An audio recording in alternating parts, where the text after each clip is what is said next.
Hello, hello, hello. Sorry for the late stream. I had a friend visit me from California, so I was hanging out with him the whole time. So that was kind of partially the reason why I couldn't really like stream or do a whole lot today. Sorry about that. I wanted to stream sooner, but I also had like stuff to do in the house and like a whole bunch of stuff was going on. So I didn't stream sooner. Sorry about that. I was planning to start a lot sooner. I was planning to start at like 10 o'clock. But now it's like 4 p.m. Yeah, now it's like 4 fucking p.m. Uh, hmm. So where do we start? Where should we start? Let me look up Mute. Mute's right there. I don't know if Mute wrote anything. Oh, damn. He hasn't written anything. He hasn't been active either. Damn, that's not good. Hope he's okay. Damn. Hope he's okay. Procrastinate as usual. This was less procrastination and more like things I had to do. I had to do a lot of work. And then I was hanging out with my friend, and then I also didn't get much sleep, so I knew I couldn't stream very well if I didn't get some more sleep. So I went to sleep and I woke up like I slept at like 1 and then I slept at 11 and I woke up at 1. And then afterwards I had to do a bunch of cleaning in the house and get some stuff ready. I had to pay some bills, and then afterwards I came here. So it was more of a actually had shit to do. Sent a flow state with 200 joules. What's a flow state? I mean, that's cool. What's a flow state? I literally have no clue what's a flow state. That's nice. Thank you. I literally have no clue what that is. I'm like constantly learning new things. Also, gang, remember to go to Twitch if you can. You don't know. That's great. That's great. Yeah, just make sure to go to Twitch as well. We need at least 3 people on Twitch. So I would appreciate if someone could go there. I think it only has 2 right now. Okay, so seems like nothing from Mute, which is unfortunate, really. So before we get into 430, I never got to read what's his name? JoJo's analysis of 429.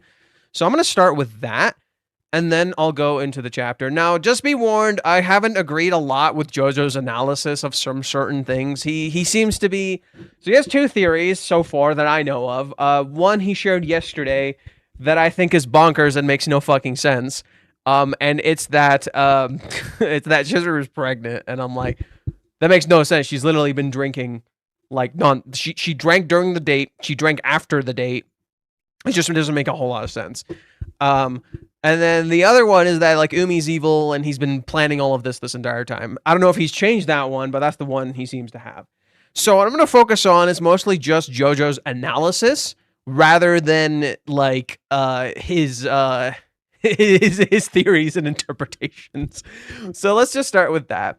So this is what it's like living in the B-side of a hit record. Okay. I have been refraining from writing much because I could not really see the vision of the discussion between Ruka and Umi until this chapter. So this will be in fact a review of chapter 427 to 429, with an emphasis on 429. The chapter was incredibly clarifying for me and helped me to gather a bunch of stray thoughts that each successive chapter since chapter 385 had been brewing. Okay. Reiji really laid everything out right from the moment. I'm not going to sit there and say I can now act like a Nostradamus, but the central themes, plot, and conflicts and characters' motivations finally have clarity for me, so let's begin. Okay. We don't really have a whole lot on Umi, so I don't know about that. But Ruka for sure. The end of chapter 426 has the ominous line of the last great wave was just about to rise. Okay, so it hasn't risen yet. Right? This line is overlaid over the beginning of the conversation between Ruka and Umi at the cafe. So that implies to you it hadn't rised yet, right? This was the start of the wave. This was the thing that pushed the wave. Again, it's the thing I was saying before. Umi merely facilitated what Ruka was ultimately going to do. He's literally the ocean creating the wave. He's not actually like the thing destroying everything. That's my interpretation. He's probably going to have something completely different. So let's go. Let's see. It implies that this conversation between Ruka and Umi will lead to events that cause a great wave. everything is going to change, right? It doesn't say anything's going to get destroyed, but it's going to do a shakeup, right? I'm going to argue, however, that Kazuya is the one who's causing the wave. Oh, he already started way back in chapter 385. He is the epicenter of where everyone else's actions derive. True. You see this in this chapter too. The reason Chizuru is calling Ruka is specifically for her feelings for Kazuya. The reason Ruka is avoiding Chizuru is specifically for her feelings for Kazuya. It's all connected to him.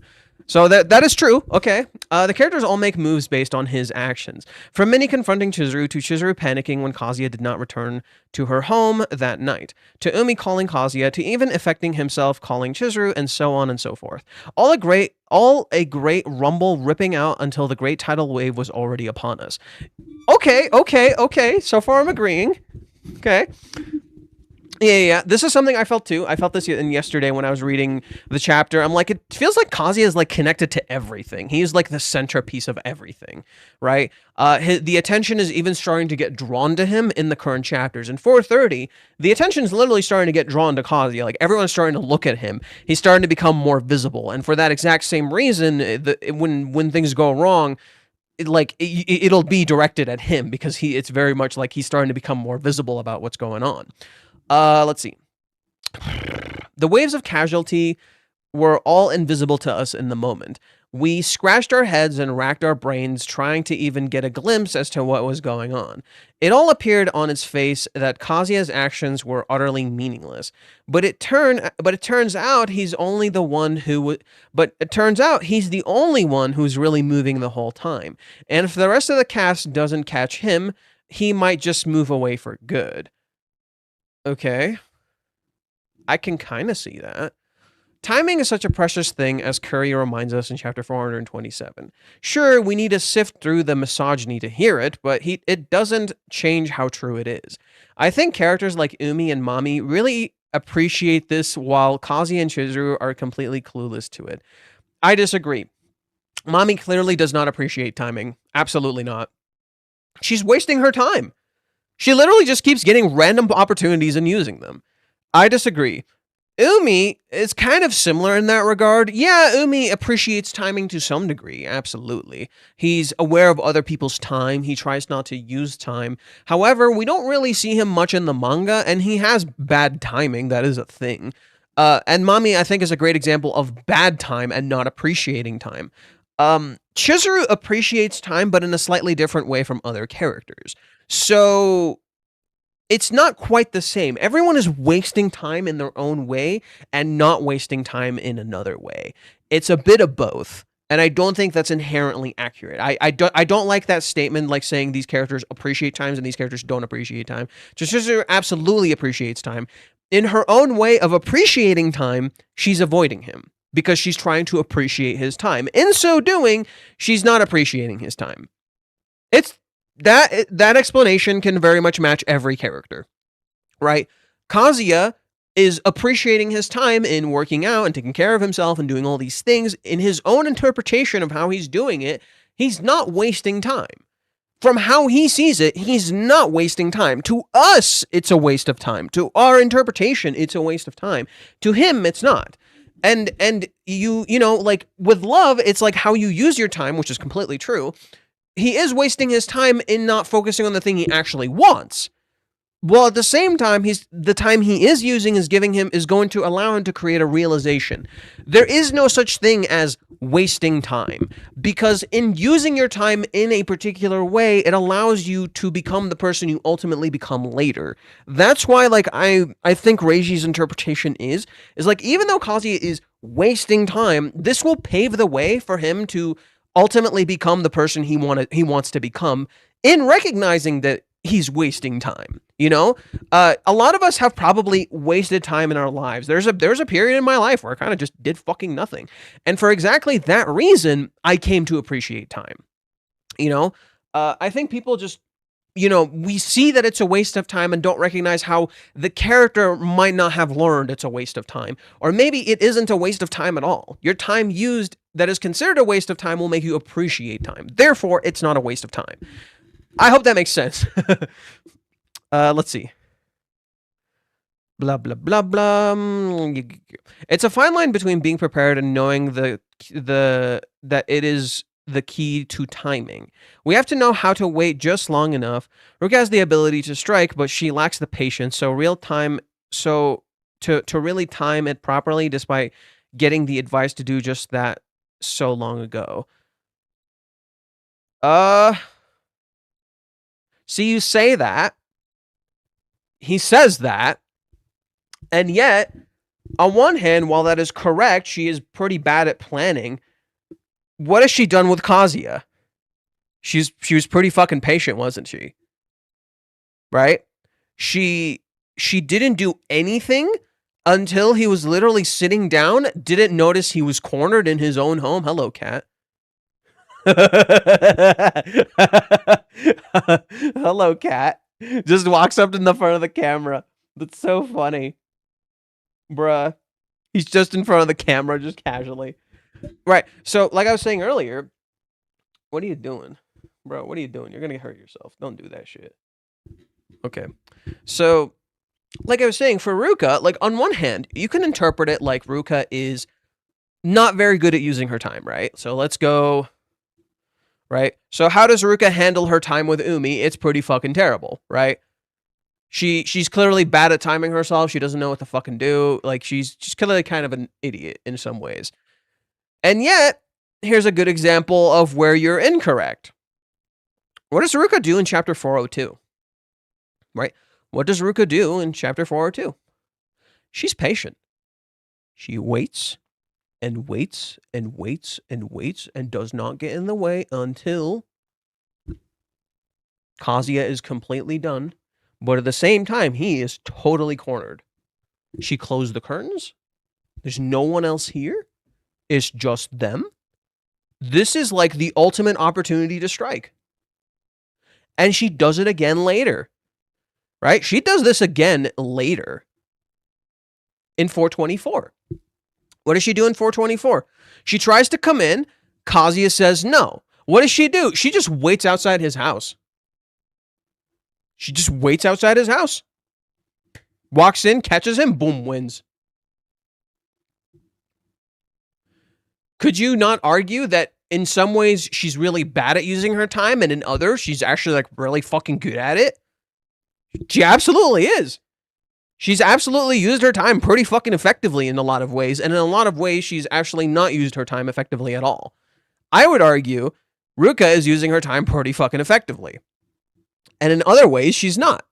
In that same way, Chizuru is using her time effectively on other things, and maybe she's not using her time effectively when it comes to Kazuya.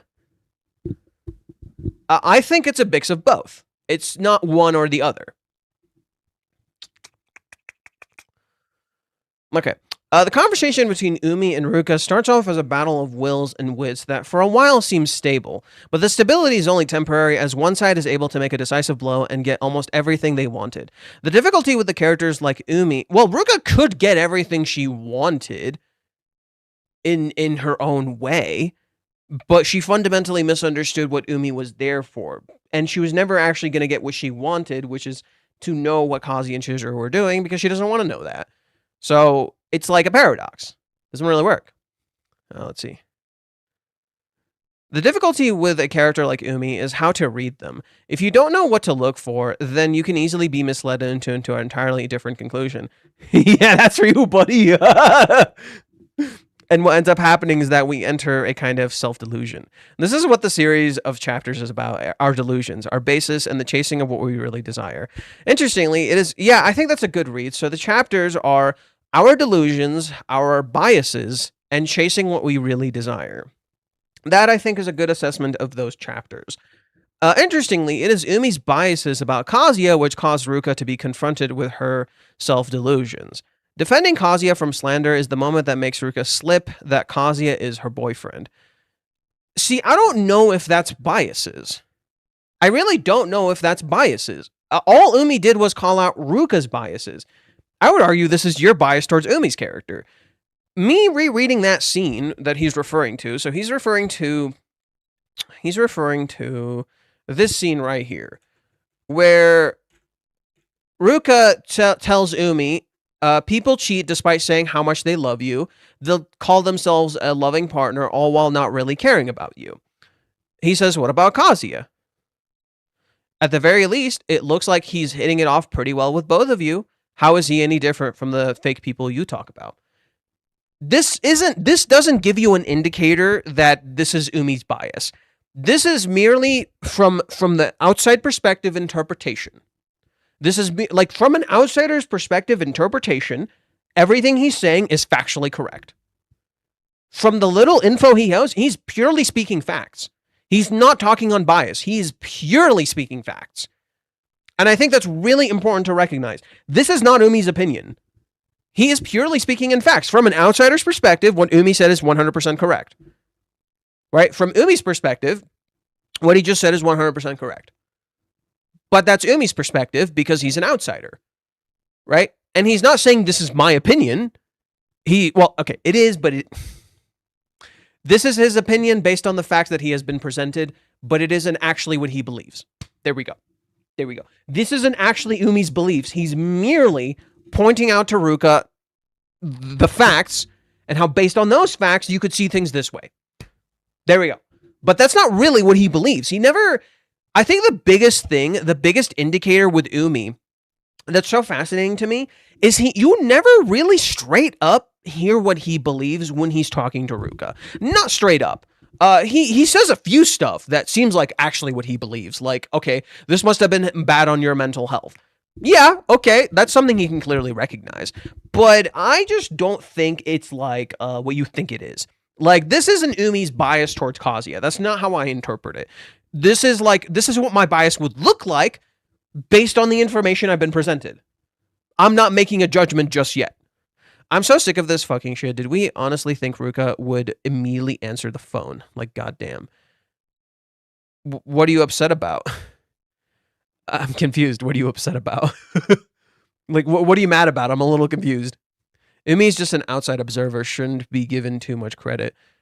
I don't know. Okay, that's okay. I'm not gonna engage. I don't know what to say to that.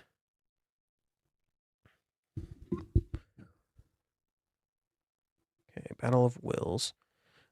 Umi's will is merely to figure out what's going on. Umi's will is merely to figure out what's going on. People thinking that it's a waste of time. Well, no, like, so see, please understand. So Ruka wasn't going to answer the phone, and people expect her to answer the phone. Yes, that's your bias speaking. You're 100% correct about that.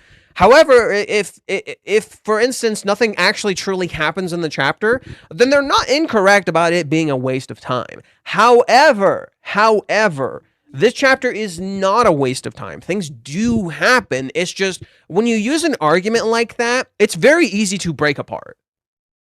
This is my problem with how people engage with haters and people who don't like the way certain story beats are going.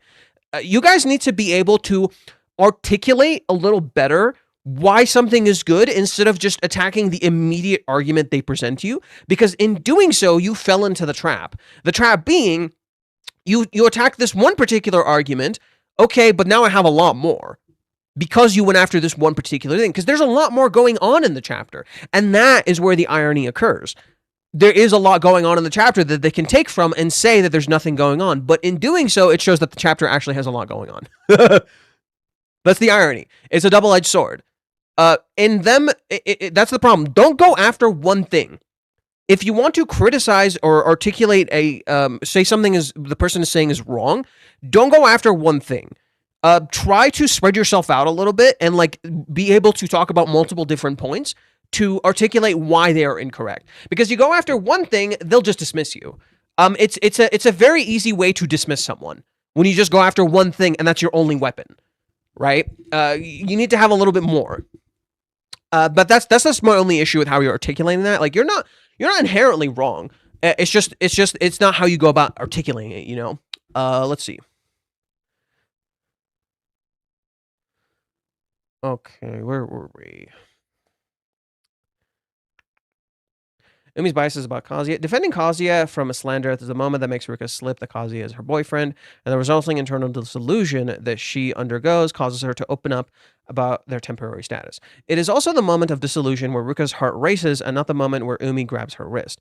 If anything, Umi's overstep there is what allows Ruka to regain her composure with Umi and walk away entirely. True. Right? True. Fair. Ruka was not entirely without the ability to fight back against Umi either. While Umi mostly kept his cards close to his chest, he revealed a piece of information that he may not have wanted to. Chizuru is the girl that he likes. No. I don't think he minds that too much. He literally just leveraged the truth. Like, that's the thing that I like about Umi. He's using the truth to lie. He's using the truth to lie. The truth is disguising the lie. Also, we need more people on Twitch. Go to Twitch. Plate. Let's see. He also was not successful in convincing Ruka that he's a person who can be fully trusted. However, when two enemies share a common goal, a tenuous alignment can be achieved. Like the arrangement between Ruka and Kazuya, such as an alliance, could only be temporary since only enemies remain after their shared goal is achieved. In a way, the chapters are also about what is temporary and fleeting: love, hatred, life, longing, and even dreams. Okay. But those things can also be infinite just as much as they can be fleeting. Good things take time, but all good things come to an end. Okay. So I mentioned that it's hard to read Umi. So why do I have confidence in how to read his intentions now? Well, you've been saying you had a lot of confidence in reading his intentions. I don't know, buddy. I don't know, buddy. You know, I think his intentions are like pretty in your face, in my opinion, but we want to read them differently. So let's keep going. It all comes down to comparative analysis. Look at how similar scenes in the past contrast to the scenes we see now.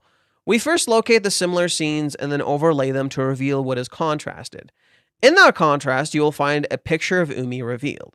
The scene that most line up with Ruka and Umi's conversation are when Kazuya stalked Ruka, starting in chapter 23, and when Umi ambushed Chizuru, starting in chapter 125.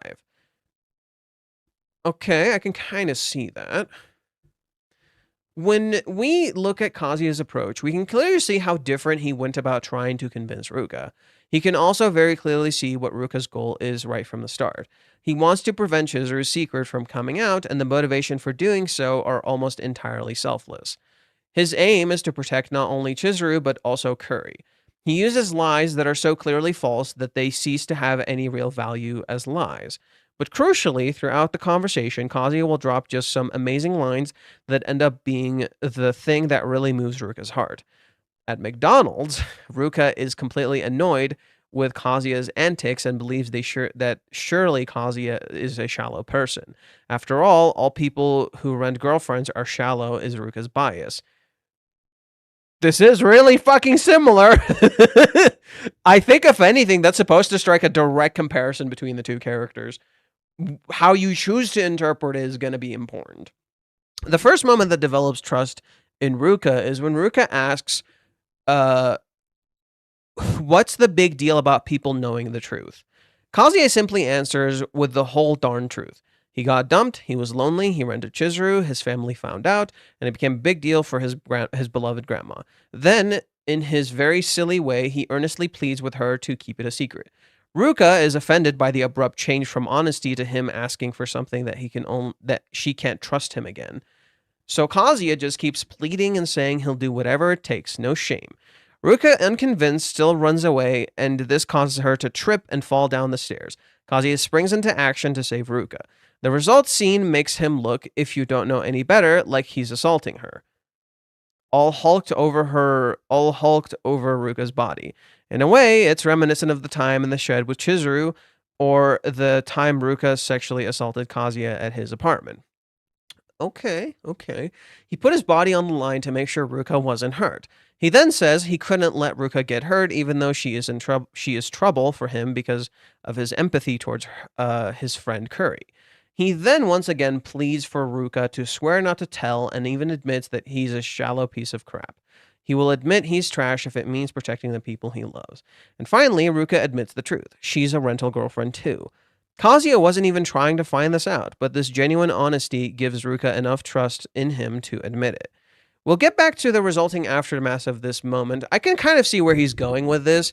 Like, Kazuya is, like, incredibly honest, but Umi doesn't appear very honest. You know, that, like, he appears very, like, fake. And I can see that. Like, you're not necessarily wrong about that. There's definitely a contrast being struck between the characters. But but the story's definitely, at the moment, leveraging who's fake and who's real. Because Kazuya seems really fucking honest right now. And yet, at the same time, it makes you wonder who's actually honest here, you know? So let's keep going. We'll get back to the resulting aftermath in a moment, but I want to shift to chapter 125 before we tie it all together. Here we see how Umi operates to get what he wants. He uses flirting, lies by omission, truth to obscure intentions, and abuses a difference in expectations. He also aims to put people off balance because it gives him the advantage. The first thing he says to Chizuru is that, "I've been looking forward to this." Chizuru misunderstands this, thinking he's excited to see the play, but then he makes sure to clarify that he was looking forward to coming with Chizuru and not the play itself. Already this creates a tension, and it's wholly inappropriate considering he has to not come clean about him breaking up with Nanaho yet. He's flirting while also giving the impression that he's not single. It's like he's gauging Chizuru's reaction to see how far she'll go along with him. He wants Chizuru to read between the lines. He notices that she's confused, i.e. he picks up on the fact that Chizuru did not come to see the play with ulterior motives like he did. So he quickly deflects to a truth that hides his intentions. It is true that Chizuru is an acting enthusiast, so it makes a great cover that allows the date to continue. Chizuru buys his explanation and is even a little embarrassed by being noticed in that way, but it creates a small doubt that in her when she thinks, "Way to scare me." This is a part of Chizuru's self-delusion. She's deluding herself into thinking that Umi wasn't flirting with her when it's plain to see that he was. When Umi asks about Kazuya, it's because he wants to know more about a potential rival. You'll see there is a setup that Umi likes to use when he tests the waters with seemingly innocent questions, and then adjusts based upon that. He's cautious and tactical. Chizuru then begins to ramble a bit about her weird relationship with Kazuya. She's deluding herself at the start here too, but it ends up landing on a heartfelt truth that just oozes when love takes root. She says, still hearing him say, "We can do it," to me, it feels kind of valuable somehow. That's who he is to me. Umi clocks a girl is in love immediately. Chizuru clearly a little lost in her gushing about Kazuya makes a literal misstep, and that's where Umi catches Chizuru by the arm coyly as if he's the lead actor of a movie. He even has the perfect one-liner to follow up. Chizuru's reaction isn't to swoon, though. She's a little apprehensive and shocked, as if thinking, "Why is he looking that way at me?" Umi follows up with a very crazy line. You look like you'll break real easy." So in the real Japanese, it carries a very affectionate sense, but also carries a sexual innuendo because of the physical touch. And Chizuru is left absolutely speechless. Wait, there's a sexual innuendo in there? Wait, what? There's a sexual innuendo in there. Huh. Are you sure? I can see what you're going for. You look like you'll break real easy. I can see what you're going for. I don't know if there's actually a sexual innuendo in there. Like, is the Japanese implying there's a sexual innuendo? Because yikes. Fucking yikes. If that's the case, fucking yikes. At this point, it's clear that Umi is flirting with Chizuru while Chizuru thinks he is still dating Nanaho. As if to hammer the fucking point home, we have a brief interlude with Ruka feeding into all of Kazuya's worries. And while Ruka is being flippant about what Chizuru should do, she's clearly spot on about Umi. I wonder if her past self could tell her current self the line to her. And no matter how friendly he is, a stud like that always has ulterior motives. It's biased as hell, but just appears to be obviously true here. Okay, this is my theory. The roles flipped. This is honestly my theory. The roles flipped. Umi seems like he's this character again. Umi seems like he's still this character. I don't think he is. I don't think he is. in my opinion, but he appears that way. In contrast, it feels like more like Kazuya is becoming this character. Kazuya is becoming the character he's describing right here. That's my bet, right? That is my bet. Umi at the start was exactly what he's saying here. Kazuya, on the other hand, was not this. I think Kazuya is becoming this, and Umi is the opposite, in my opinion. He merely appears like exactly like this, but he's not this anymore. Let me you guys want me to check with Crumpy if Umi said a sexual innuendo there? Okay, sure. Sure. I can do that.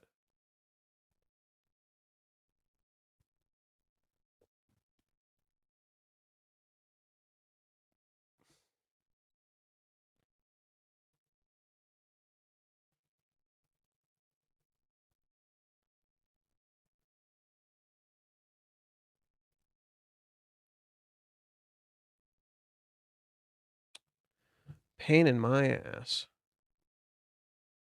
Okay, let's just go to the chapter, I guess. I think I know where it is. It's like 125 or something.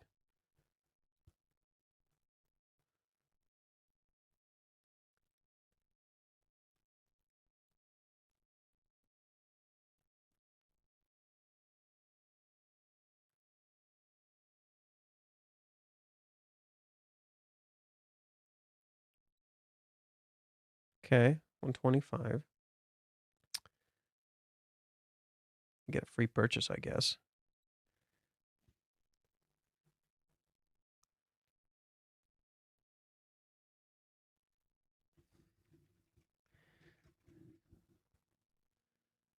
Okay, let me pull up Crumpy.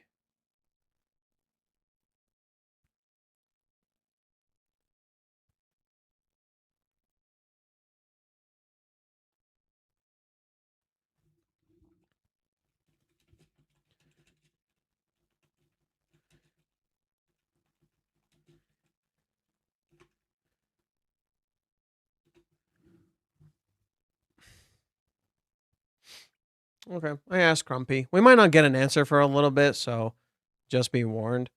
We're probably not going to get an answer for a little bit. I'm going to be real.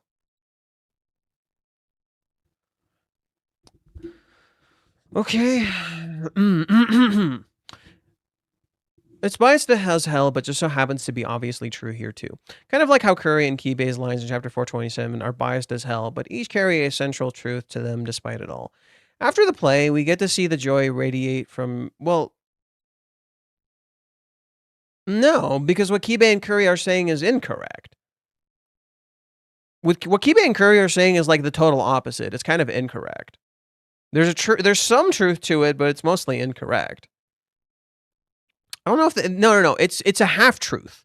The point of what Kibei and Curry were saying was that it was a half truth, not a full truth. Therefore, it's incorrect, and that is very central because when Ruka is talking to Umi, she's like, "I'll blast you on social media with half truths, if you say anything." So that fundamentally ties back together into how the arc started, with Kibei and Curry literally saying half-truths. It ends with half-truths and begins with half-truths. So I think that it's a central theme here. Half-truths, not a central truth. I think we're literally seeing half the picture, not the full picture. Hi, love. Welcome home. Here, give me a sec. I'm going to check my mom. BRB. Just give me a sec.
Sorry for that. I was helping my mom with food and stuff and just taking some stuff out.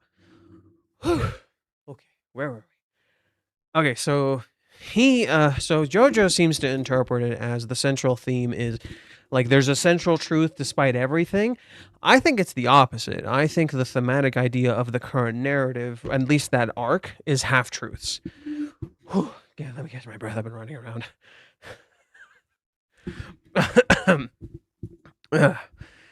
Okay, deep breaths.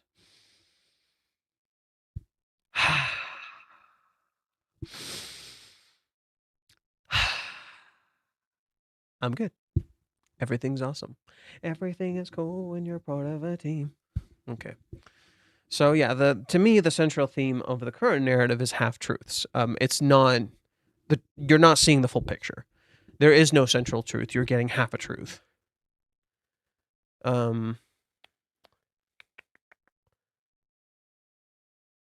Okay. This is why Chizuru is let's see, blah blah blah blah. After the play, we go to see the joy radiate from Chizuru talking about the play. This is why Chizuru is a true beauty. She is physically perfect, but still gets goosebumps when you see her talking about the play. Of course, Umi fell for her. Of course, Kazuya fell for her. It's impossible not to. When Umi remarks about how he loves that side of her, contrasting with her serious side, but no, that's the thing. So let me finish what he says. Chizuru subtly points out how he's crossing the line and moves the conversation to talk about her. No, so the whole point of that scene, to me personally, from how I interpret it, when he specifically fixates on this element of Chizuru's character, remember, what does he tell her about him breaking up with Nanaho? He specifically broke up with her because he wanted someone who liked acting. Right? Nanaho seems like she didn't really give a shit about acting. So a lot of people do this. So this is something I really want to talk about, actually. A lot of people do this thing where they look for someone who just likes the same thing they do.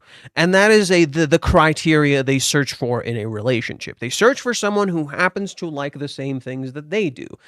That does not mean you're going to be compatible.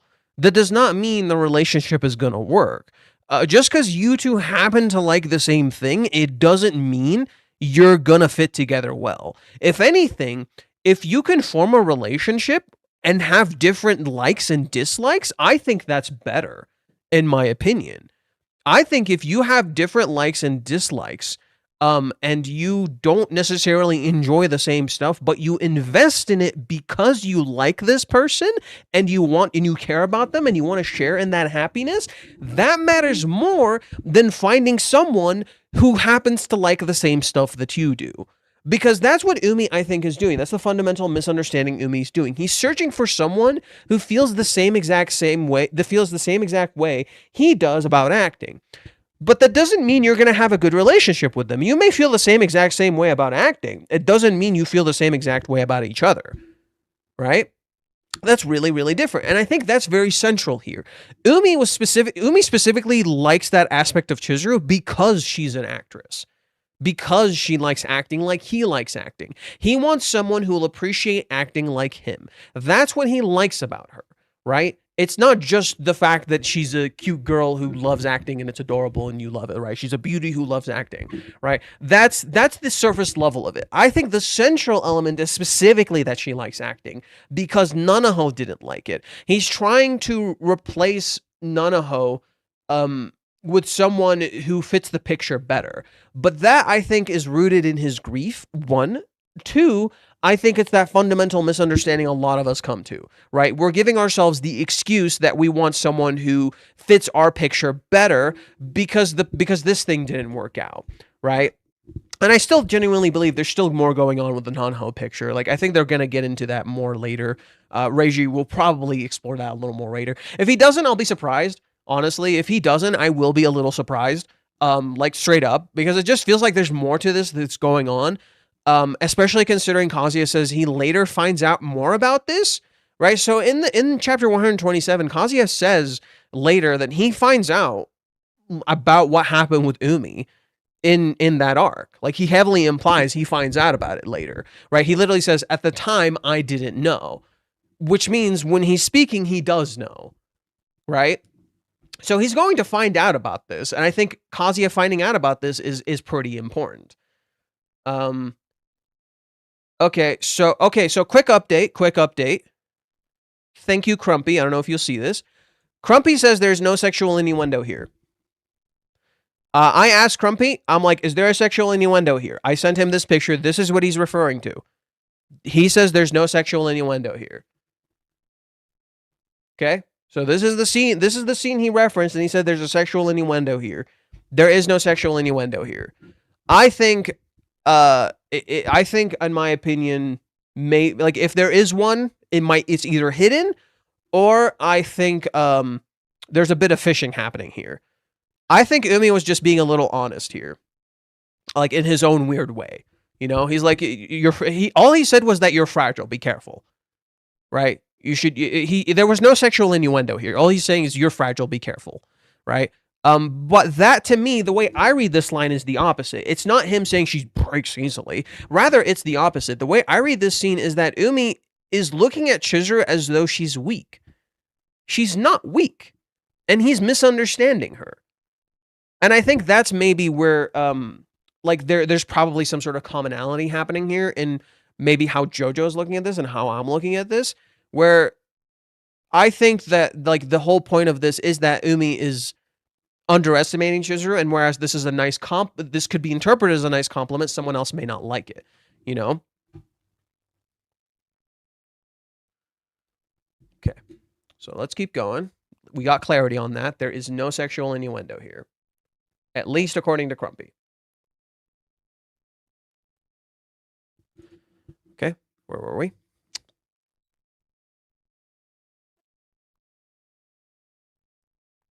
She got her eyes closed as if to force herself to not face the reality of the situation that she's in, trying to maintain a degree of innocence. But she's lying to herself, and Umi doesn't let her keep it up for long. He tells her the truth finally. He lied to Chizuru. He broke up with Nanaho. In fact, he broke up with her about a week ago, just around the time he asked Chizuru to see the play together. Chizuru is in shock, responds with, "Wow, that's too bad." But in contrast, Umi is beating when responding with, "Well, maybe it's for the best. Seeing your eyes lights up the performance."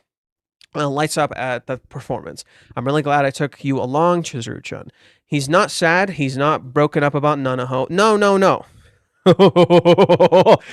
This is your bias speaking. You don't know this. I actually think there's a lot of signs that he might actually be broken up about this. In fact, it's right there in the line. You know, maybe it's for the best. That's a very common line someone says when they've broken up with someone. You're lying. You have to recognize it. Just as Chizuru is lying to herself, could Umi not also be lying to himself? Especially if it's paralleling Kazuya. Could Umi not also be lying to himself? And that is why I read that scene that way. Because at the end of the scene, it seems like to me, he's coming to terms with the fact that he's been fucking lying to himself this whole time, and he just wanted acceptance.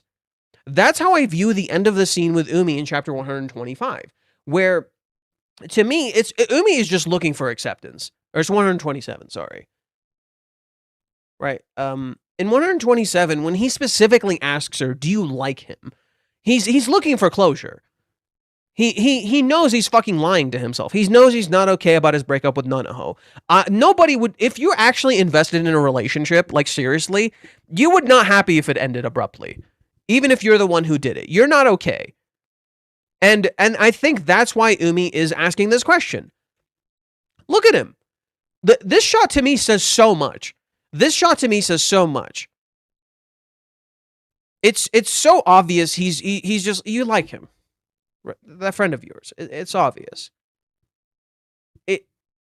People read this scene to me as Umi is accepting that Chizuru likes Kazuya instead of him. I think it's the opposite. I think in looking at how Chizuru likes Kazuya, he's accepting that his girlfriend didn't like him. That's what this scene's about. I actually genuinely believe the breakup with Nanaho is not as clean as it looks. It's straight up. I don't think it's as clean as it looks. I don't think it's as clean as Umi makes it out to be.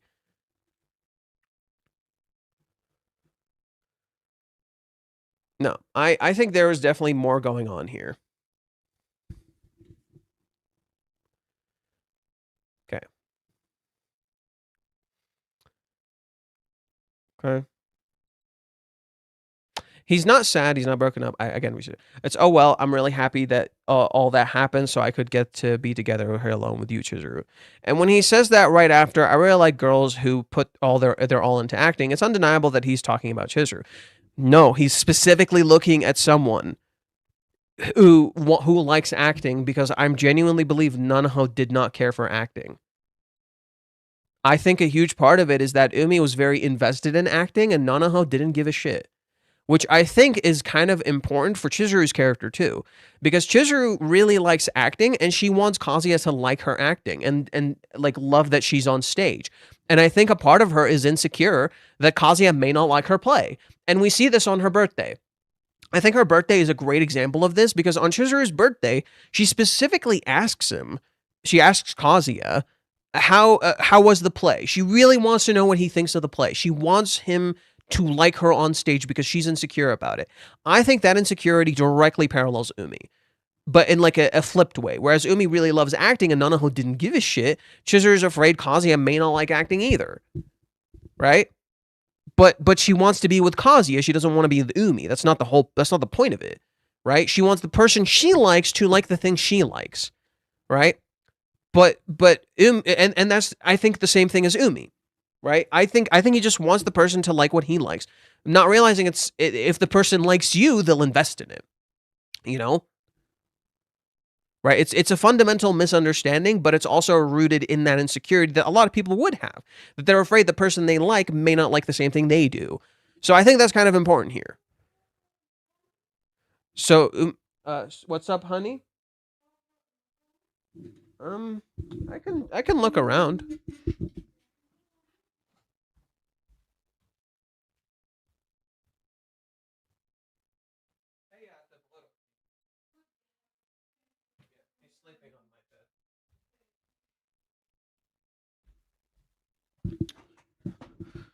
So Umi's last relationship breakup was brutal. I genuinely believe it's supposed to parallel Kazuya, but as an inverse.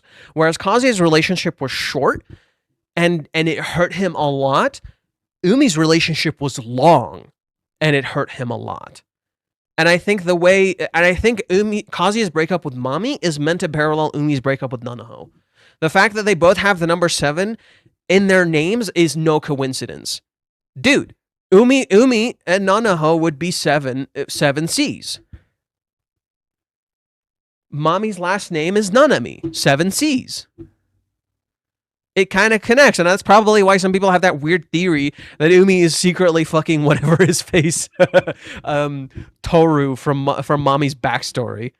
They secretly think he's Toru from Mami's backstory, which I think is so fucking stupid. I'm sorry. I think that's so dumb. I'm sorry. Like, if that's true, I'm gonna be like, bro, Reiji, what the fuck? If that's true, I'm like, bro, Reiji, what the fuck? But no, like, I do think Umi's last relationship was rough. Genuinely. I do think it was rough. And I do think he was maybe loyal to her, but she just maybe didn't like the same things he did. And I think that's where maybe Umi's insecurity comes from. That he wants someone who likes the same stuff as he does. You know, and he's afraid he's not going to find that. He's afraid, like, the people around him aren't as honest or as genuine. I do think there's genuinely a deeper character to Umi that is meant to parallel Chizuru's character. Specifically because Ruka parallels Kazuya's character. Right? Ruka literally parallels Kazuya's character. And so just as Chizuru has like some avoidant tendencies, so does Umi have avoidant tendencies. They're supposed to be this like dark reflection of the characters. Hey, look at yourself. Right? Not as if they're a good pair, but rather look at yourself. Look at what you're doing. These people are just you, and they are doing the same thing as you, but worse. Look at yourself. Look at what you're doing. You're a fucking coward. And I think that's kind of what Umi is. And I think that's why like Umi and Chizuru are like somewhat parallels in that regard. You know, but Umi is also meant to parallel Kazuya and his suffering through his relationship, even though he looks like an opposite. In that way, he literally parallels Chizuru. Chizuru looks like she's the opposite of Kazuya. Chizuru looks like him and Kazuya have nothing in common together. In reality, they're more similar than they could ever realize. Umi, I think, is exactly that same way. In my opinion, Umi is exactly that same way for Kazuya. They look like they have nothing in common.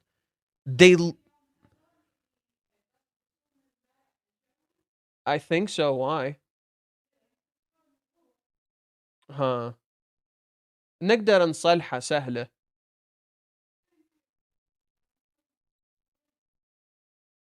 Okay.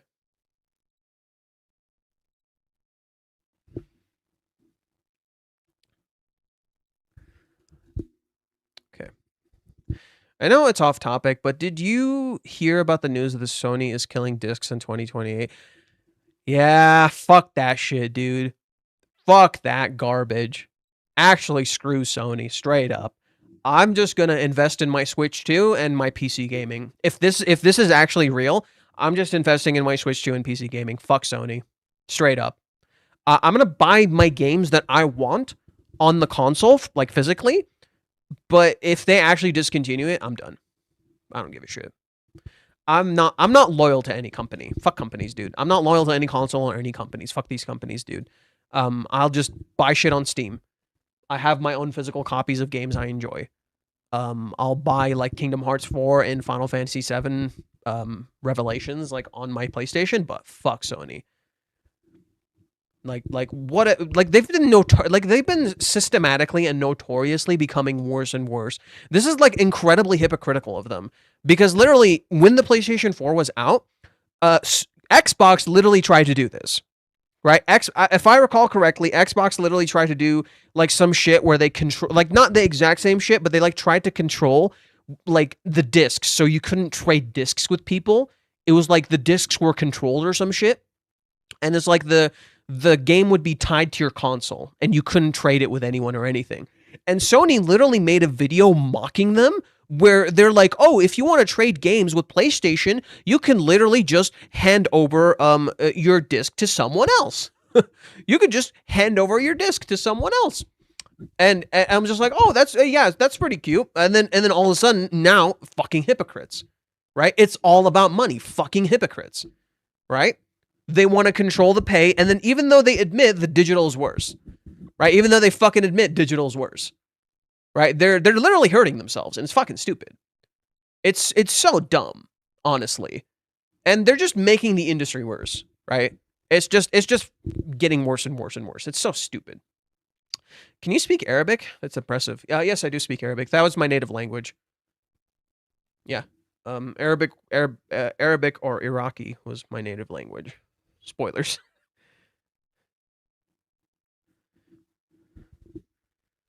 Well, if it's more simple and it's to Nanaho, Umi is simply unserious. He doesn't push others to pursue their interest or his own interest, but he does with Chizuru so he can understand why. I'm a little confused. Rephrase that. So she thought Umi wasn't serious. She like thought Umi wasn't serious. Not even 5 hours after the announcement, Xbox said there's also getting rid of physical. Jesus Christ. Jesus Christ. I think Xbox has been kind of like a pathetic bitch, in my opinion. Like, they've kind of just been completely passive to Sony, and whatever Sony does, they just follow suit. That's kind of just been Xbox. Like, that's what they're doing. They're just a basic bitch now. They have no fucking backbone whatsoever. So whenever Sony does something, they just follow Sony. And they just do whatever Sony does. And I think Sony is just constantly testing the waters. They're constantly like doing stuff where they're constantly testing the waters, trying to do these things. Nintendo will soon follow suit. I kind of doubt it, actually. I kind of doubt it, actually. They have keycards, yes, but I actually low-key doubt Nintendo will do this. Mostly because Nintendo is kind of old school. Nintendo is a little bit old school to the worst and the best. There's some good stuff about them being old school, and there's some fucking terrible stuff about them being old school. And I think in that regard, I don't think they're gonna give up game key cards, or just the thing that would make them very special.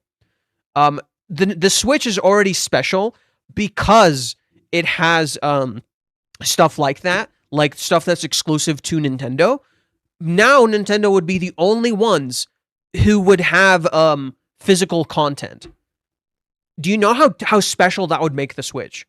Really, really fucking special. So I doubt Nintendo would give it up. Literally, what Sony did, what Sony and Xbox just did, is leave a void in the market. Because understand what this is going to do. This is going to impact places that like get this stuff, like the suppliers. It's going to impact suppliers. So like places like Walmart, Target, GameStop, all these places that sell these things are going to be inherently impacted by it. Now, what's going to happen? Like developers might not do this stuff anymore. However, Nintendo would be one of the few companies that do this, right? So Nintendo is just going to be like, okay, I'm just going to take over the market. You left a void in this market. I'm going to control it. You're a fucking idiot. Right? So literally this big void, they just gave that all to Nintendo. They just have a lot more control now. Maybe I don't understand the market. Maybe I'm a fucking idiot. But I just genuinely believe that that's what's going on. So let's see. Here's some information that I hope will be helpful. The bird scene first appeared in Chapter 3, but I noticed that their sounds and appearances were different from those in Chapter 426. Do you mean the birds on the pole? Wait, do you mean the birds on the pole? Like they were standing on the wire? What?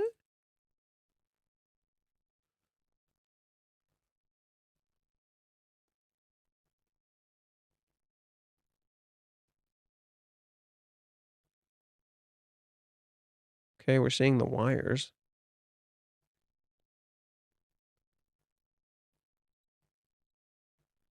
Where do they appear?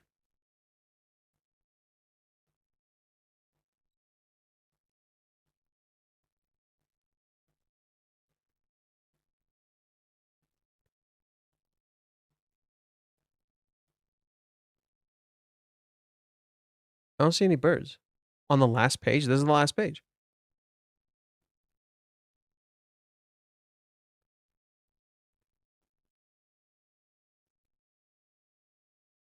This is the last page. It's Chapter 3. Where are the birds?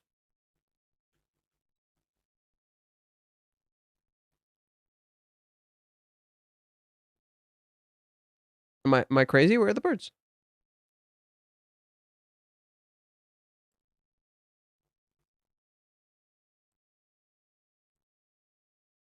Chapter 4?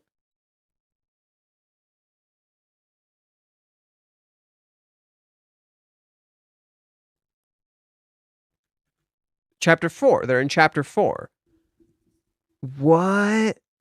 The first time we see these birds is in Chapter 4? What the fuck? What the fuck do these birds mean, bro? The fuck? 2 birds on a line?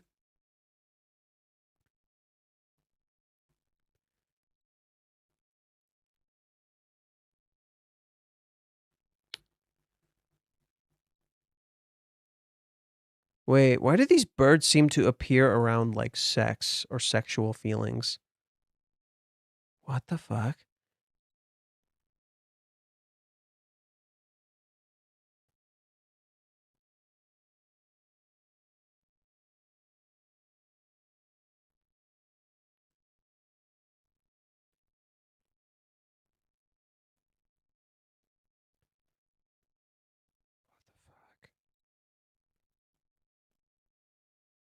Wait, this is the chapter where Kazi and Chizuru are like stuck in a similar situation. Hmm. But then Mami and Kazuya are like inversions. What the fuck? Okay. At some point I'll invest in figuring out what the fuck the birds mean. I don't know what the fuck the birds mean. Okay, in the past chapters of CF and drawing the line, you can see the power lines in the background. CF?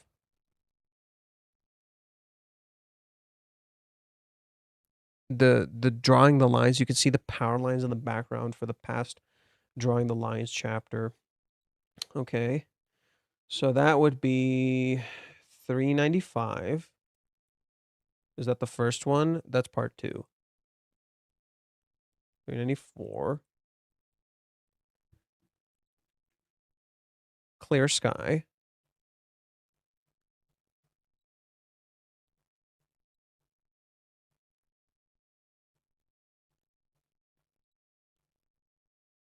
Clear sky. Clear sky. Clear sky. Clear sky. Clear sky.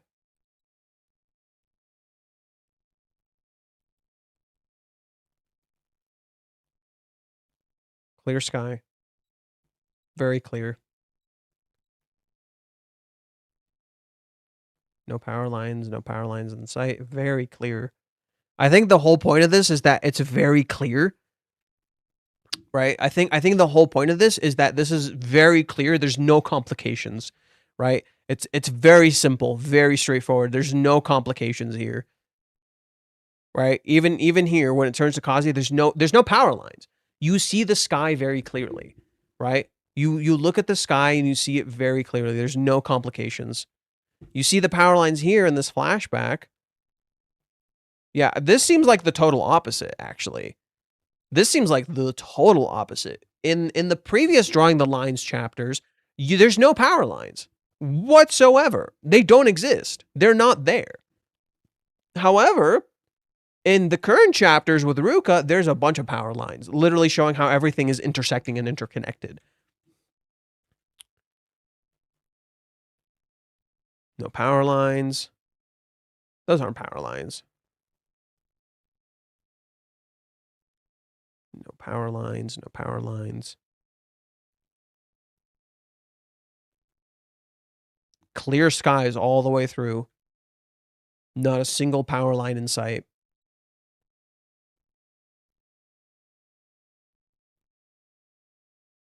Not a single power line in sight. Just clear skies all the way through. I think the power lines are literally meant to reflect like the interconnecting lines that are complicating everything, right? And I think that was the point of the power lines being displayed when Chizuru first kissed Kazuya, because it's getting complicated. There's too many intercomplicated things, and you don't understand the meaning of the kiss. And remember, I came to like a factillion conclusions about the kiss. So I think the power lines are literally meant to represent complicated feelings and like complicated things. And the two birds standing on the power lines, they're standing on the same line, right? They're literally standing on the same line together, as if they understand where the line is. I think maybe that's what the birds are supposed to represent. They understand where the line is. And that makes a lot of sense if it's introduced in chapter 4, because Kazuya seemingly knows where the line is drawn, right? That seems to be a fitting thing. But then Chizuru also knows where the line is drawn, and then Kazuya seemingly crosses the line in that chapter, right? So in chapter 4, Kazuya literally crosses the line. So it starts with two birds in the first cover page on the line here, right? It makes sense. Kazuya likes Mami. He's on the same page. Chizuru is literally a wall next to him. She's literally like on the same page. They're literally in the middle, if you will. Then Kazuya runs into Mami. Again, they're kind of like in a weirdly similar picture. Chizuru's just at school. Everything is like following a set pattern, if you will. Then what happens? Kazuya is about to beat the meat again. You see some power lines, but it doesn't happen. That changes, right? So the birds are gone now, right? The birds are gone now. There's no power lines this time. You see power lines up here again. I'd like us to meet up someplace else from now on. The company will have my neck if they find out that a meeting place is in front of my house, right? So it's too complicated, right? It's too complicated. Let's uncomplicate it. I think that's what the power lines are. It's too complicated. Let's uncomplicate it. We're on the same page. These two characters are two birds on the same line, right? They continue, and what happens? Look at the sky clearing up. Right, the sky clears up. They literally untangled the power lines. The sky is clearing up.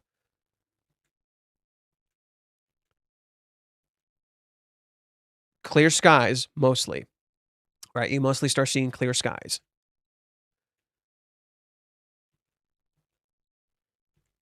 Then they run into Mami. If we go to chapter 5, I would not be surprised if there's some power lines now. Okay, so we see this. There's the power lines. Fucking called it. Literally starting to get complicated. You can't see the moon as clearly anymore. It's starting to get a little complicated now.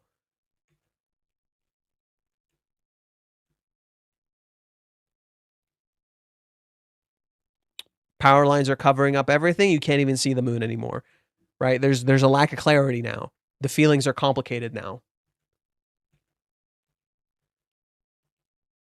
Chizuru defends Kazuya. Chizuru runs out, and it pans to the sky. And again, Reiji does this scenery to contrast the sky. You see the town, this like constructional town versus the clear sky above, right? Kazuya is walking home. Power lines again.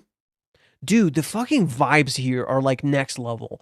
The vibes here are next level. Fucking hell, I miss this. The vibes here are next level. We have similar vibes now. It's just like the manga's vibes change constantly, so like this is very nostalgic for me.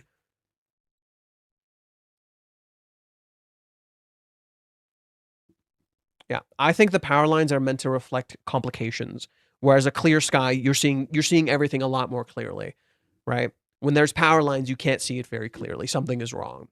Okay.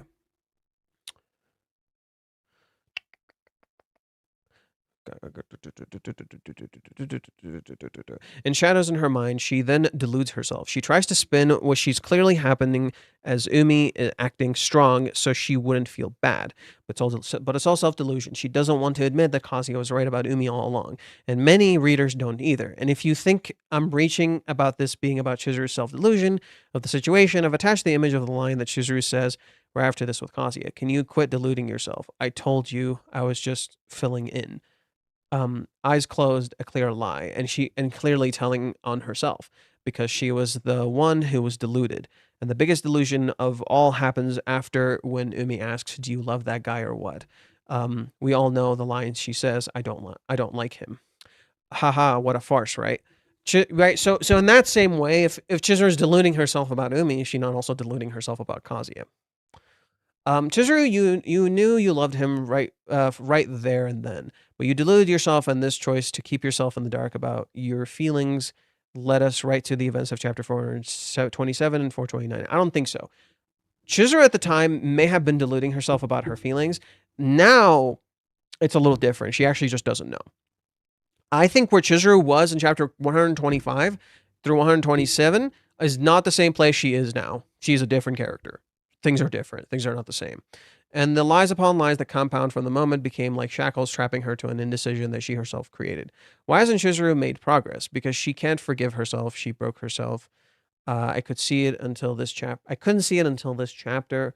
And the tragic irony of it all is all the wonderful things that Kazuya gave her after this. Each wonderful thing like a lashing on her conscience. And how could she possibly admit this to Kazuya? You who cherish me more than you cherish yourself. You who give me a family after I lost mine. And I think after a certain point, she began to believe in her self-delusion rather than face the horrible person she knew in her heart that she is continuous to be. No, Chizuru knows she fucking sucks. That's why this argument doesn't work. Chizuru fucking knows.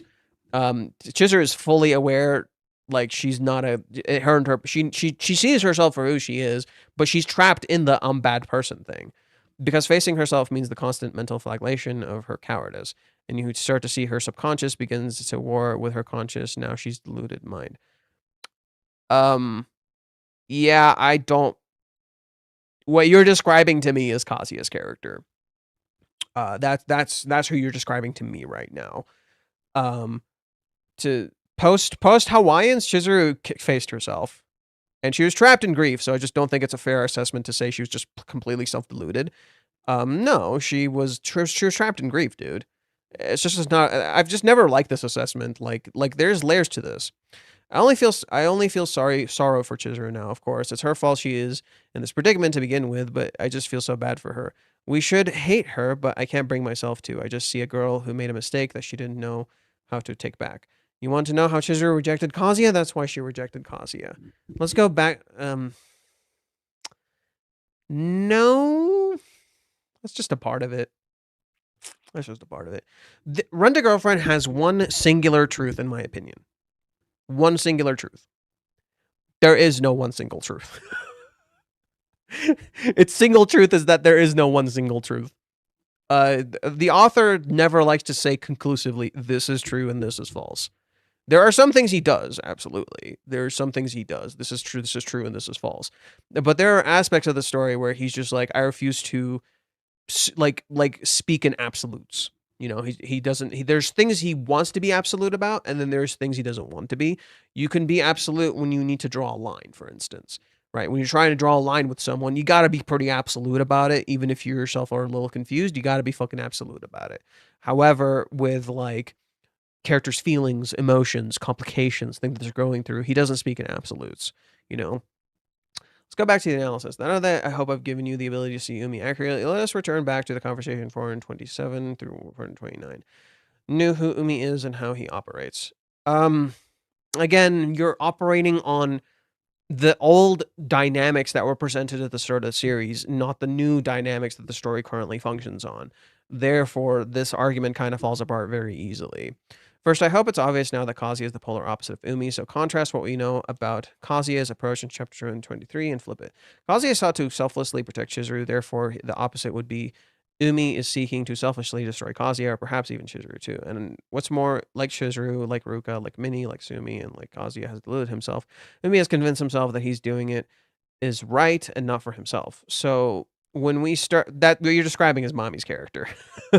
So when we start the conversation, we can see how Umi uses a casual lie to keep from having to explain the whole situation to the fans. It's an understandable lie. They don't need to know about the business, and when he's talking to the fans that came up to him, they don't need to know about his business, and denying a friendship will just make it more awkward than this fleeting interaction needs to be. But even this understandable lie is a red flag to Ruka, and Ruka is simply acting like she did with Kazuya the year and a half ago. She came into the conversation with a biased understanding of Umi. She happens to be right ultimately. No, I actually think she's wrong. Umi's fucking saved her ass. She would have been fucking blasted with half truths online if he didn't do that. He fucking saved her ass. So I don't know about that, buddy. Kazuya told lies too, and that set her off too. Baruka is here at the cafe because of what Umi said at the karaoke village. She was just too curious to know exactly how Kazuya and Chizuru are. But it's all a farce because her self-delusion is that she knew from the start that Kazuya was never going to be in love with her, even though she really did fall in love with him. She didn't fall in love with Kazuya because he makes her heart beat. She fell in love with Kazuya because he's real. He's genuinely an amazing guy, and it just came through in his actions and words so easily. I would argue she kind of low-key tricked herself, but at the same time, what you're describing is true.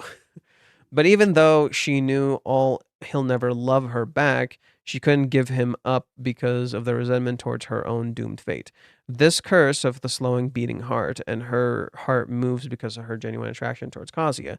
But she put that cart before the horse. She mistook her heartbeat for a sign of fate rather than recognize what Kazuya made her heartbeat. Okay, so it's the thing I just said in the first place. So now her real love was replaced with a fight against her fate. Oh my god, how much more is there? My dude. My dude. Okay. When Ruka says you really are quite good at lying, this is actually a lie on her part. If Umi was as good as lying as she claims, then she wouldn't be seeing right through all his lies already. When Umi says, I do feel bad about dropping in on workplace unannounced, he's lying too. He meant to do that. This was his intention. He did do it regardless if he felt bad about it or not. But he did feel bad. His intention was real, but he did feel bad, so I don't know. Ruka doesn't think Umi is attractive at all, but his weird, creepy pickup lines do in fact put her in a better mood when he says the line, I like smart girls, later. Umi then begins to get his intentions and test out the waters by asking about Kazuya. See how it's the same pattern he used back in chapter 125? He starts off small to gauge the reaction of the listener and then make adjustments and ramps up the incisions of the approach to closer get to his goal. Honestly, I didn't quite like to me it felt more like a mix of the two. On one hand, he's doing what you're describing. On the other hand, it feels a little more casual, you know? He never outright does anything straight up. Like when Ruka says no, he just keeps following her, right? He's literally doing what Kazuya was doing.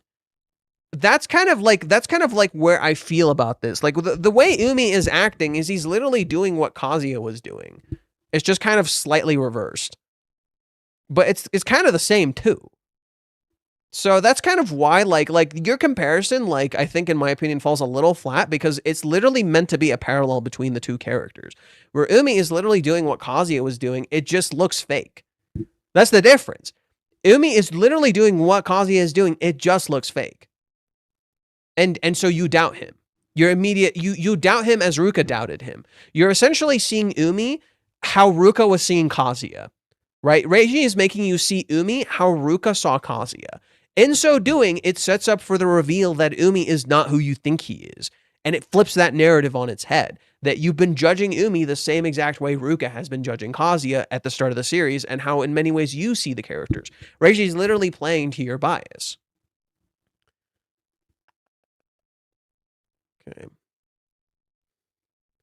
He also can tell at the moment that he was able to rattle Ruka about Kazuya too. He sees an opening, he then uses the truth to make a plausible reason for why he's asking. Oh, it's for my friend, Chizuru. I'm doing this for her. Ruka sees through it immediately, sees how she knew immediately why he's lying. I don't know how much of what you said it's true, it's bullshit. She knows she just wants to know what he knows and how much of what he said is true.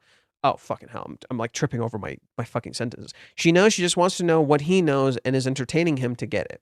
You can see how both Umi and Ruka are using each other to get what they want. Umi then admits just a little more of the truth, but only just enough to keep the conversation going. Okay, you got me. It's not because I'm concerned for a friend. I love Chizuru. Did I give you enough yet?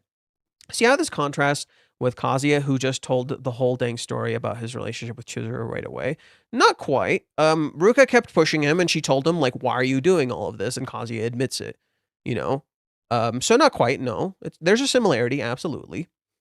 Yeah, she's a rental, and it's a lie we tell to my grandma to keep her happy. Oh yeah, you know what? Let's read the chapter. You know, he's saying a lot of stuff, but I don't remember it very clearly, so I'd rather double check it before I say what he's saying is true or false. Kazuya follows Ruka, accidentally grabs her boobs. Never happens with Umi. Sexual harassment, and it's your third strike. Don't expect any mercy in court.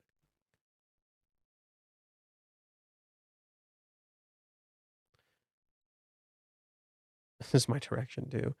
I know because I'm causing trouble, but if you follow me anymore, I'm going to call the police. I'm really going to be annoyed if you keep following me. Why? Because you're going to call Curry? Don't worry, I'm not going to tell him. It's literally the same. Then what am I supposed to do? Like swear an oath or something? Stop joking around. Anyway, let's talk in the cafe over there. You found out. What a pain. I'm sorry. I heard that you two were a really close couple, but I knew she was a rental, so I just wanted to tease you guys a little bit. But how did you know she was a rental? It's the same. It's fucking identical. I can't tell you this line. If you take even a single step over this line, I'll yell stalker. Interesting. This never happens. Stalker. Okay. Does it really matter that that you got found out? You probably renter her for some superficial purpose, right? It's the same. It's right there. So does it really matter that you got found out? I got dumped by my first girlfriend a while back. I got really sad, so I rented Mizuhara, and since I'm an idiot, I introduced her to my family in the height of the moment. I'm not popular, so Grandma was really happy. Seeing her like that, I couldn't tell her the truth. Ruka doesn't like that. Umi's just this, but flipped. Umi's just this, but a little bit flipped. So, swear to me. All you have to say is, I won't tell. I think this is the best choice for both of us. You kidding me? I'm begging you just that. I searched network. I won't say anything for anyone.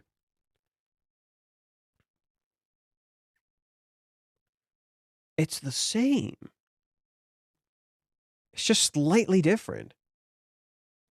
The only thing Umi didn't do is like put his body on the line for Ruka.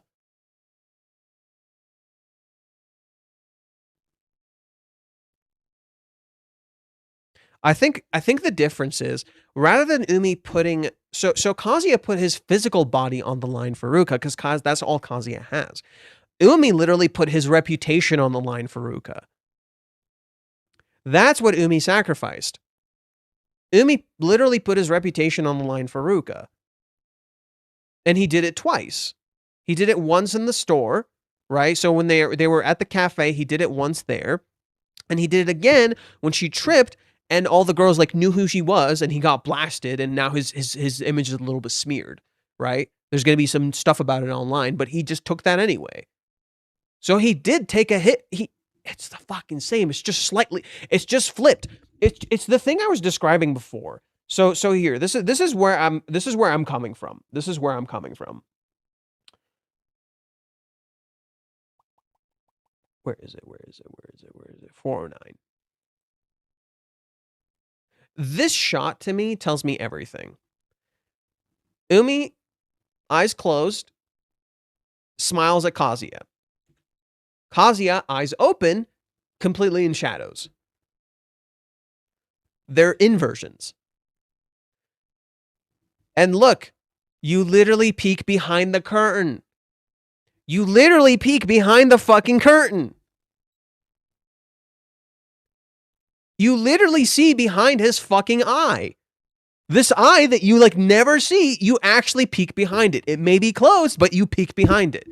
It's closed because he doesn't see. It's literally the thing he's saying. Show me how it looks for Chizuru-chan to be in love. He literally doesn't see it. He literally does not see it. Not realizing he's already looking at it. Because Chizuru doesn't realize it. Okay?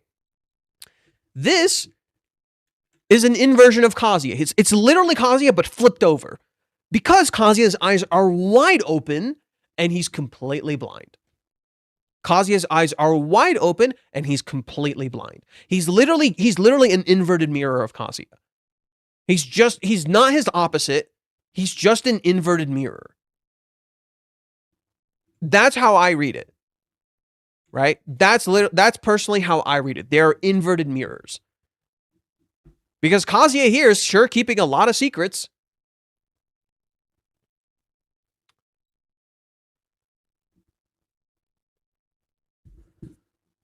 Right? It looks like it's the opposite. Everything tells you it's the opposite. Visually, it appears like the opposite. You see the background with Umi.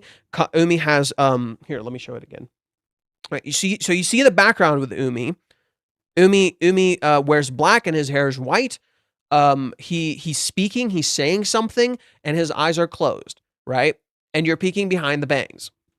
Kazuya doesn't say a single word. The background is completely white. He wears white, his hair is black, his hair is short, so it doesn't cover his face, right? And his eyes are wide open, he doesn't smile, right? Whereas Umi smiles, and he blushes, whereas Umi doesn't blush. They're kind of like they look like they're total opposite. In my opinion, they're inversions. They're inversions because while Kazuya is like very visibly emotionally vulnerable here, I think Umi's emotionally vulnerable in the words that he's speaking. Umi's emotionally vulnerable because you peeked behind the curtain, because you saw him there. I don't think Umi is what you think he is. Can we vote to see if we don't read JoJo if he writes too long? Because we spent a tall about the past chapters than the yesterday chapter. I'm confused. What are we talking about?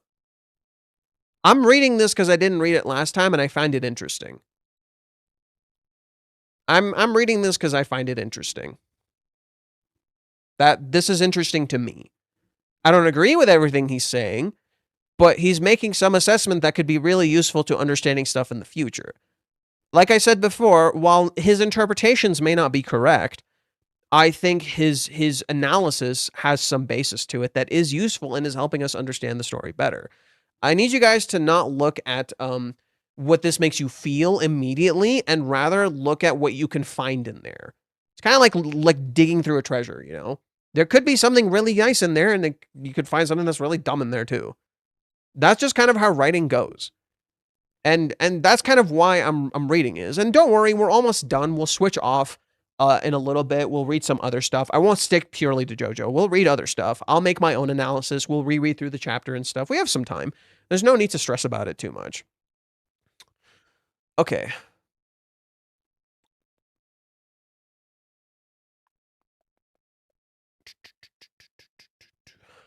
Yeah, she's a rental, and yeah, it's a lie. I'll tell my grandma. Blah, blah, blah, blah, blah, blah. Did I leave any other embarrassing details out? No, tell me you won't blab, please. Contrast that with Umi, who never even told Ruka why he really wanted to speak with her in the first place. That is somewhat true, right? That is somewhat true. Umi instead uses leverage. He says, I mean, I think you have a reason for coming here today, don't you? He then controls the situation by extending the lunch date with ordering for Ruka. At the beginning of chapter 428, note how Umi uses Sarishna-san. It reveals that he did some research on Ruka, but it also shows that he knew how to maintain a respectful distance. It's in contrast to how he talks to everyone else we see in the series before this. It's always chun, this and kun that. Unlike Kazuya, Umi knows how to when to cross the boundary of familiarity. And since he's so handsome, he can get away with the overfamiliar where others couldn't. I can kind of see that. He'll weaponize this fact later in this conversation. Yeah, Kazuya can't even switch to Chizuru casually, right? That's kind of an important thing. I didn't even catch that. Kazuya can't even switch to Chizuru casually, right? He sticks to Mizuhara. It's really hard for him to just swap off, right? Umi can just kind of do it now, right? And I think it's a double meaning. On one hand, it could be interpreted as a bad thing, like JoJo's probably doing. On the other, it can be also interpreted as a good thing. That it's like something you should be able to just kind of swap off if you're actually familiar with the person. So again, Umi, in my opinion, is another one of those things where he's the solution disguised as the problem. Right? I think Umi is kind of similar to Ruka in that regard. He's the solution disguised as the problem because he's doing things the characters want to do, but they can't bring themselves to do it. And here's Umi just casually doing it. So it's both. It's in contrast to how he talks to everyone else we see. Okay. And since he's so blah, blah, blah, blah, blah, blah, he'll weaponize this fact later in the conversation. Notice there's a single bit taken out of the dessert of the cafe. Ruka, despite her protest earlier, is allowing the conversation to continue. Yeah, she's letting down her guard, but Umi never lets down his. He reiterates his stated reason since he didn't need to open up about any more about himself to continue the conversation. But to Ruka, it comes off as clearly calculated, and she looks clearly annoyed. So she shoots back with a little, girls that you like, you probably say that to all girls, don't you? She is lying when she says, I don't trust you.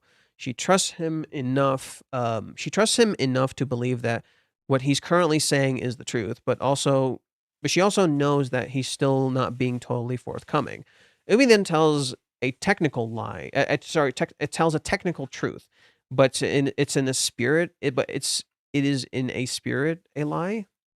He says he's serious and that believe it or not, he's very loyal. You know, I'm actually really curious about this shot. I want to check it real quick. Or no, I'm in the wrong one.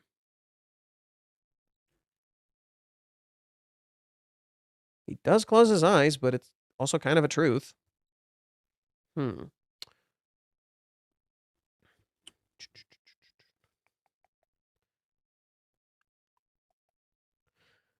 all accounts, he never technically cheated on Nanaho, since he broke up with her to go see Chizuru alone. But how loyal can you really be to unceremoniously jettison a girl just because a better one came along?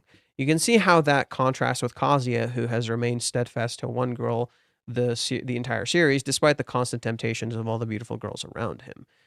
And yet, I think the author is, again, going to flip this. Ruka responds lie for lie with, whatever, it doesn't matter, the world is full of fake people anyway. Except loyalty does matter, and she knows that at least Kazuya isn't fake. That's why she fell in love with him in the first place, after all. One thing we see that Ruka doesn't is how Umi's demeanor immediately shifts when he hears they all call themselves a loving partner while not really caring about you. Is my theory being confirmed? It's almost like that literally happened to him.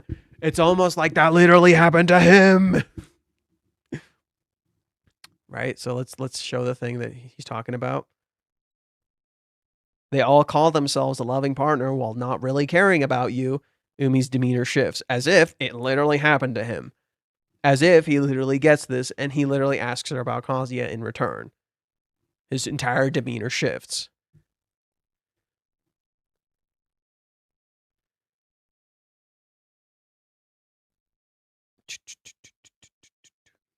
I can't say for certain, but I think the anger is directed at Chizuru. I think he truly believes that Chizuru felt this way towards him and feels like she betrayed him. No, I think it's Nanaho. I'm gonna be fucking real. I'm pretty sure it's either Nanaho or the acting biz, both of which make more sense. So he asked the question that Ruka is dancing around. What about Kazuya-kun?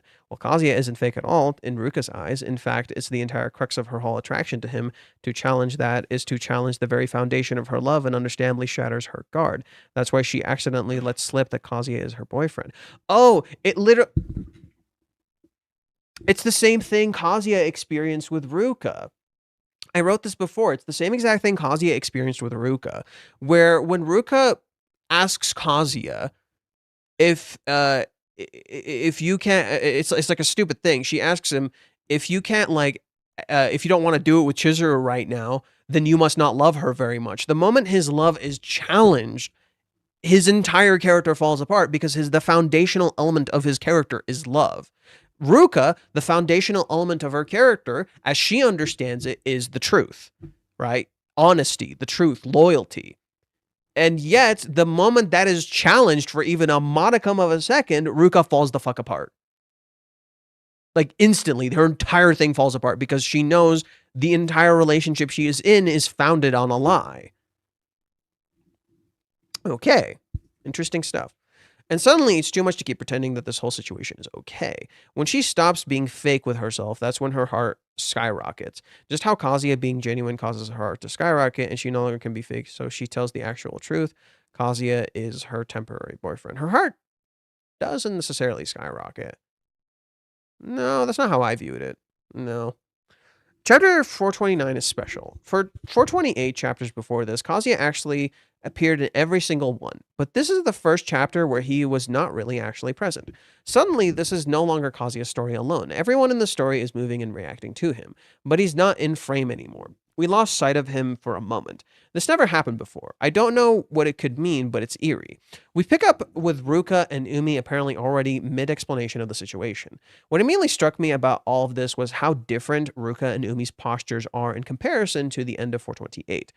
At the end of 428, they are completely rigid and full alert, standing directly opposed from each other. In 429, they are relaxed and seated right next to each other and being very close. Ruka is divulging things freely. She trusts Umi in that moment. Umi for this part seems to be genuinely kind in this moment. And that's the thing. When we have nothing to lose and everything to gain, kindness is easy to give. Umi isn't sacrificing anything to learn about this. Umi is getting the exact information he was looking for. He was coolly switched from Sarishina-san to Ruka-chan, and Ruka didn't even push back at all. He's entered a layer of familiarity that Ruka has completely shut out up until this point. And Umi is saying surprisingly sensible things. This has indeed taken a toll on Ruka, and after divulging and clarifying the genesis of the temporary girlfriend, she tentatively asks for what Umi knows about how close Kazi and Chizuru are exactly. But it's all too much to hear. So this is the last vestige of it all. She already knows it's over, but to allow her to hear it would also be to finally begin to let go of Kazuya. Now that's something she truly cannot let happen either. She knows the truth, she loves Kazuya, but she will never be with him. So as not that she's deluding herself, she's just stubbornly refusing to let go. Her delusions are already gone, and the weight of the loss will soon come washing over her. Ruka is the first victim of the last great wave. However, Umi still wants more information. He doesn't see or care about Ruka, really. Let's read it. Let's read it a little bit. Does he really not care? Talks about her mental health.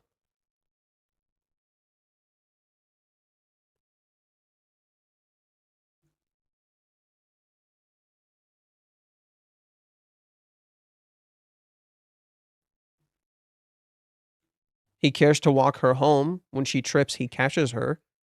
That doesn't come off as someone who doesn't give a shit.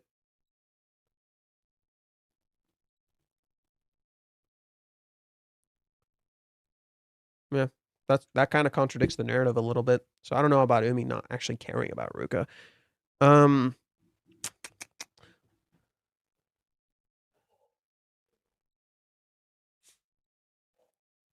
Umi still wants information, blah, blah, blah. Otherwise, he wouldn't have kept pressing her when she refused to hear the full truth from Umi. So he asks about if anything. He didn't actually press her. He was just stating facts. If anything physical happened, pay attention to what the way he's biased towards Kazuya is fueling the interpretation of Kazuya that isn't true. Umi says it's hard to believe that he's lived like this for a year and a half. In this assumption that Kazuya tried to initiate something physical with Ruka.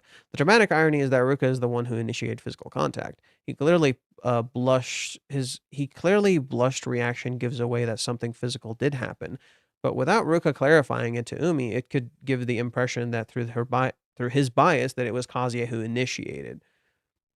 True. Ruka has come to her senses and is back on full guard again, and we have resumed the stances that we had at the end of chapter 428.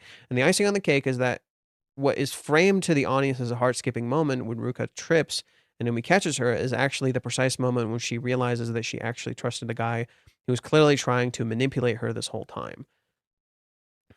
So it's the opposite realization she had with Kazuya, who seemed fake, but was actually real. Umi, who seemed for a moment real, was actually fake, and the audience who's still split on Umi if a genuine guy or not are getting the wrong impression too. I've always said Umi is like neither a good guy or a bad guy. He's just a guy. He's neither. In my opinion, he's neither. He's just a guy. Because guess what? It's not just the characters who are self-deluded, the audience is too.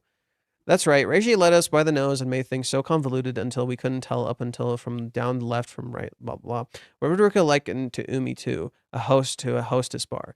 Do you know why? Because a host bar sells you a fantasy that these attractive men actually care about you.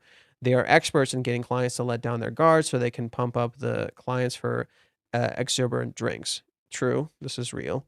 He'll come for the sexy guys, but he'll stay for the sympathetic ear. And Ruka hears the line, "You slender arm save the day." It all comes crashing down. How easily fooled she allowed herself to be. So she slaps Umi not because she's furious with him, she's furious with herself. She then throws out a bunch of hasty, true accusations, but it's all a cover for her own realized stupidity. The single moment where Umi is in shadows this chapter happens right as what I call the yabai girls recognize him as Umi Nakano. I call them yabai girls because they say yabai, which means wow or oof or yeesh. He's clearly spooked for a second. However, he almost immediately regains composure right after this.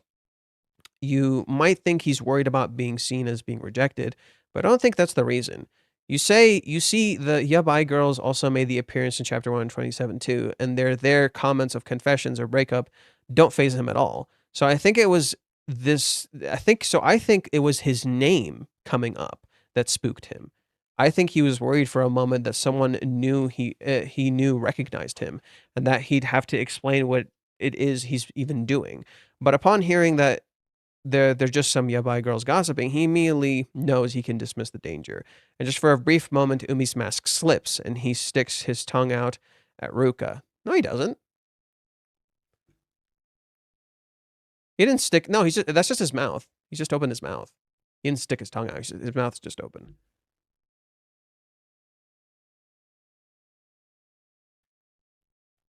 He just says pa. He's laughing. He's chuckling. Yeah, I don't know. Like the way I view this scene, it doesn't seem particularly dangerous, you know? I can see why that would be the interpretation, but the way JoJo's looking at it is like a lot darker than the scene actually presents itself to be. The scene doesn't feel particularly dark, you know? Like the way JoJo's looking at it feels very dark, and that's not really what's happening. Right? I think in some ways we're kind of deluding ourselves into thinking Umi is just a host bar dude, when that's not necessarily the case. I think Ruka just tricked herself into thinking that was what was going on, specifically because Umi's attractive. The exact word he calls her is ko, which means child. Wait, what? Ruka Charlie. Wait, what? And just for a brief moment, he thoughts of Ruka truly despite just moments ago giving surprisingly sensible advice. The exact word he calls her is ko, which means child. In context, it means girl, but it shows that Umi doesn't see her as a. He says girl, like a child. Umi doesn't see her as a woman despite being flirtatious with her at times during the interaction, even touching her to elicit a response. He sees her as a child the whole time. Oh. Also, that's why it says girl, not woman. Yeah, what a girl. Oh, so like what a kid. Interesting. In the aftermath, there's a dual side of her thoughts. Her conscious thoughts about how badly she messed up, but also how the hand that slapped Umi throbs as she remembers the words that tempted her and led her to the pain to begin with. And that's when the wave comes crashing down. I'm sorry, Kazuya-kun. I love you. I love you. I love you so much. Okay. You see everything. You see, despite everything, she was the one who was unfaithful to Kazuya. Despite her belief that she was going to be the one most faithful, most devoted, most loyal, she betrayed Kazuya, and she will never escape the pain of that realization. But people always expect only one wave to hit, but in many cases there's often a second wave following closely after the first. That's not quite how I see it. It's less about like yes, you're kind of right. She is betraying him, but she's accepting she's betraying him. And not to specifically to Umi, but to her curiosity. It's not about Umi. All Umi did was just fuel Ruka's selfishness and curiosity, something she already had. It's not about that. And she's just coming to terms with the fact that she's doing bad things to Kazuya. That's kind of what this is. It's literally Ruka coming to terms with the fact that she's betraying him, and this is like step one. And wouldn't you call that a good thing? That Ruka's coming to the realization that she's betraying the person she claims to love. And the second wave is often more deadly because before you even have a chance to recover, the second wave will completely wipe you out. So why do I think that Chizuru is going to ask Ruka to end her temporary relationship with Okay, well, so Mami was fucking Taiwan this chapter, huh? She was seen like a day or two ago in the fucking driving academy. I guess she gets a pop-up over a weekend or something in Taipei. Blah, blah, blah, blah, blah, blah. And I think we're all caught up. Whew, okay, everyone happy, everyone chill, everyone cool. Everyone cool. We finished, we caught up. There was some interesting stuff in there. Like I understand people may not like reading JoJo stuff, but there were genuinely some interesting stuff in there. I understand. Please understand. I understand you may not like everything JoJo has to say, and I can get it. I can get it. There was absolutely some interesting stuff in there. Okay? Like for me, it was really interesting and really informative. And I like reading it with you guys because when I'm speaking out loud, I'm able to come to different conclusions and interpretations. Please understand, this is just my interpretation, and I just thought it was fun to read. Let's see if there's anything on Twitter, just so we can change up the mood a little bit, because we've been on Reddit a little too long. Let's see if there's anything on Twitter. Okay, I like this person. Good morning. The latest episode was one day off, so it was Chizuru-san's phone call of resolve, huh? I thought it was because Ruka appeared in Gonjo no Zaza, caught the eyes of someone from the world, and got a touch via Chizuru, but I was wrong. Hey, welcome to the club. I initially thought like it was something else, and then I came to that conclusion, and I fell for it, hook, line, and sinker.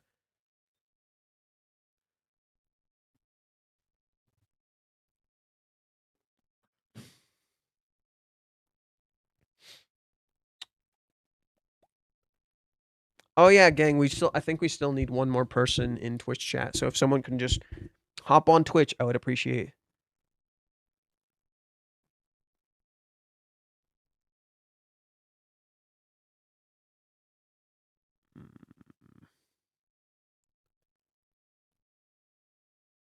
Okay, let me use the restroom real quick. BRB gang.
All right, guys, I'm gonna end the stream a little early. Sorry, my mom isn't feeling well. Um, I'll go over the stuff chat said. Here, I'll just take a picture, and then I'll just save it on the computer.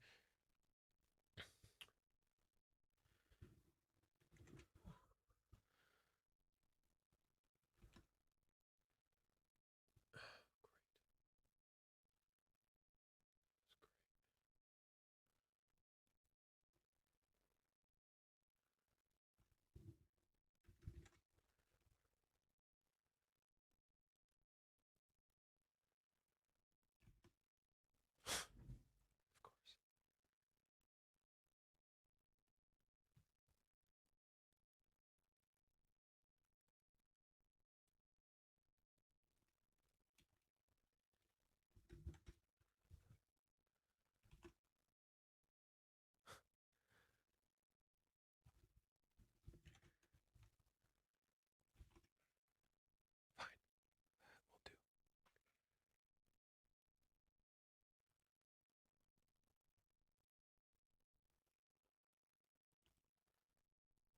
do. Okay, gang. Sorry, I gotta end the stream and take my mom to the doctors. I took a picture of chat, so I'll check it later, and I'll check in with you guys at another time. Sorry about that.